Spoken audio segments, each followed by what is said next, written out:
সিলেটের সড়ক ও মহাসড়কগুলো যেন পরিণত হয়েছে মৃত্যু ফাঁদে। প্রায়ই ঘটছে দুর্ঘটনা। এতে কেউ হারাচ্ছেন প্রাণ, আবার কেউ হয়ে যাচ্ছেন সারা জীবনের জন্য পঙ্গু। চলতি মাসে সিলেটে অন্তত 10টি দুর্ঘটনা ঘটেছে। এতে নিহত হয়েছেন কমপক্ষে 10 জন। এর মধ্যে একই পরিবারের একাধিক সদস্যও রয়েছেন। বেশিরভাগ দুর্ঘটনায় মোটরসাইকেল আরোহী ও সিএনজি অটোরিকশা যাত্রীদের প্রাণহানি ঘটছে। লাইসেন্সবিহীন অদক্ষ বাস চালক, মহাসড়কে অবৈধভাবে সিএনজি অটোরিকশা চলাচল ও বেপরোয়া গতিতে মোটরসাইকেল চালানোর ফলে দিন দিন দুর্ঘটনা বাড়ছে বলে মনে করছেন সচেতন মহল। সোমবার 18 সেপ্টেম্বর সিলেট জকিগঞ্জ সড়কের কাজলসার নোয়াগ্রাম এলাকায় পিকআপ ভ্যানের সাথে মুখোমুখি সংঘর্ষে জয়নাল আবেদিন নামের এক মোটরসাইকেল চালক নিহত হন। তিনি ওই উপজেলার খাসেরা গ্রামের আব্দুল আজিজের ছেলে।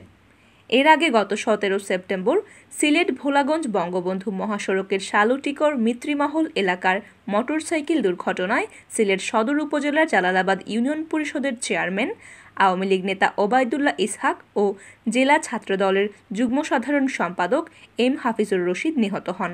বেপরোয়া গতিতে মোটরসাইকেল নিয়ে ট্রাকের পিছনে ধাক্কা দিলে ঘটনাস্থলে তারা দুজন নিহত হন। 15 সেপ্টেম্বর সিলেট জকিগঞ্জ সড়কের শাহবাগ মাহিদপুর এলাকায় বাস ও মোটরসাইকেল দুর্ঘটনায় 2 শিক্ষার্থী নিহত হন।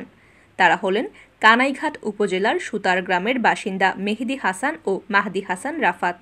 তারা আপন চাচাতো ভাই ও শিক্ষার্থী। গত 10 সেপ্টেম্বর সিলেট ঢাকা মহাসড়কের তাজপুর এলাকায় প্রাইভেট কার চাপায় মা ও ছেলের মৃত্যু হয়। রাস্তা পারাপারের সময় বেপরোয়া গতির একটি প্রাইভেট কার চাপা দিলে ঘটনাস্থলেই নিহত হন দক্ষিণ সুরমা উপজেলার কামালবাজার এলাকার শুক্কুর আলীর স্ত্রী সালমা বেগম ও তার ছেলে আব্দুল কাইয়ুম। একই দিনে সিলেট জকিগঞ্জ সড়কের চারখাইয়ে ট্রাক ও সিএনজি চালিত অটোরিকশার মুখোমুখি সংঘর্ষে ফখরুল ইসলাম নামের আওয়ামী লীগের এক নেতা নিহত হন। তিনি কানাইঘাট উপজেলার রাজাগঞ্জ ইউনিয়নের পার্কুল বড়বাড়ির মৃত রইস মিয়ার ছেলে ও রাজাগঞ্জ ইউনিয়ন আওয়ামী লীগের বিজ্ঞান ও প্রযুক্তি বিষয়ক সম্পাদক ছিলেন।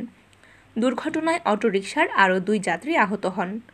এছাড়া গত 12 সেপ্টেম্বর দক্ষিণ সুরমার তেতলিতে কাভার্ড ভ্যান ও সিএনজি অটোরিকশার মধ্যে সংঘর্ষে 2 জন আহত হন।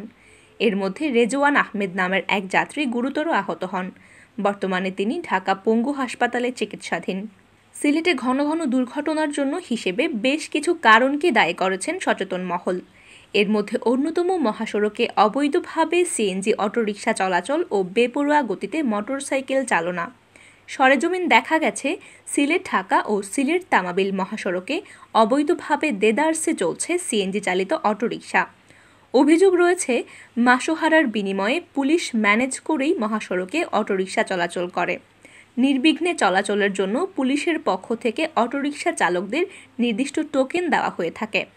ওই টোকেন দেখিয়ে মহাসড়কে চলাচল করে অটোরিকশা, আর টোকেনবিহীন অটোরিকশা পেলেই মামলা ধরিয়ে দেয় পুলিশ।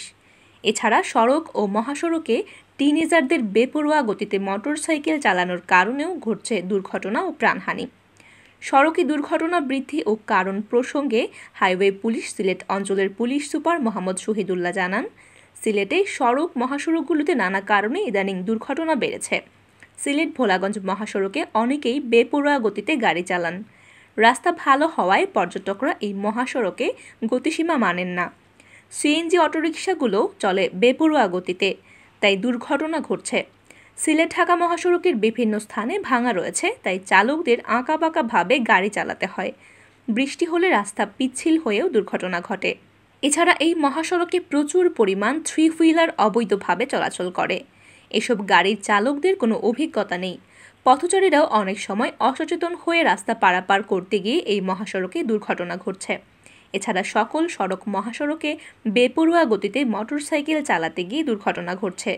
বেশিরভাগ ক্ষেত্রে মোটরসাইকেল চালকরা হেলমেটও পরেন না। মহাসড়কে সিএনজি অটোরিকশা চলাচল প্রসঙ্গে এই পুলিশ কর্মকর্তা বলেন, প্রতিদিনই অভিযান হয়, মামলা দেওয়া হয়, কিন্তু এরপরও বন্ধ করা যাচ্ছে না অটোরিকশা চলাচল। এছাড়া কোথাও কোনো দুর্ঘটনা ঘটলে ফৌজদারি মামলা হচ্ছে। ভিকটিম বা তার পরিবার মামলা না করলে হাইওয়ে পুলিশের পক্ষ থেকে করা হচ্ছে।